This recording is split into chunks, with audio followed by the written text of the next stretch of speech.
Praise the lord. యెహోవాయందు భయభక్తులు కలిగినట బహుధైర్యం పుట్టించిన సామెతల గ్రంథం 14వ అధ్యాయం 28వ వాక్యంలో రాయబడింది, 26వ వాక్యంలో రాయబడింది.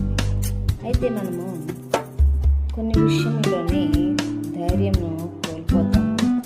అయితే దేవుని యందు భయభక్తులు కలిగి ఎప్పుడైతే ఉంటామో మనకి ధైర్యం కలుగుతుంది. ఎందుకంటే ఈ రోజుల్లోని మనుషులను బట్టి మనము ధైర్యం కోల్పోవలసిన పరిస్థితులు ఉన్నాయి. ఎందుకంటే ఈ లోకంలో మనుషులు మనల్ని నిందించే మాటలు అనేక మంది ఉంటారు. వాళ్ళ మాటే పైన ఉండాలని, వారే గొప్పవారని, వారే జ్ఞానవంతులని, మనల్ని జ్ఞానహీనులుగా చూస్తూ అనేకమైన విషయాల్లోని మనల్ని బాధపెట్టే మాటలు అనేకమైన మన దగ్గర ఉన్నాయి.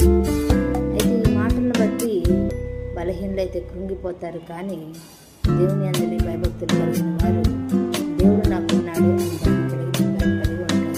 అందుకనే భక్తుడు ఈ విధంగా రాయబడి ఉంది. భక్తుడు రాశారు, సొలొమోను ఏమని రాశారంటే,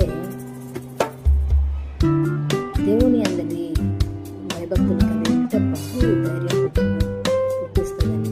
అందుకనే మనం దేవుని అందరూ భయభక్తులు కలిగి జీవిస్తే బహుధైర్యం కలిగి జీవిస్తాం అనే విషయంలోనే. ఈ విషయాన్ని జ్ఞాపకం చేసుకొని మనుషులు పెట్టిన నిందలకు భయపడక దేవుని చూస్తూ భయపడితే, దేవుని అందరి భయభక్తులు కలిగి జీవిస్తే దేవుడే మనకు అన్ని విషయంలో ధైర్యం ఇచ్చి తోడే నడిపిస్తాడు అన్నాడు.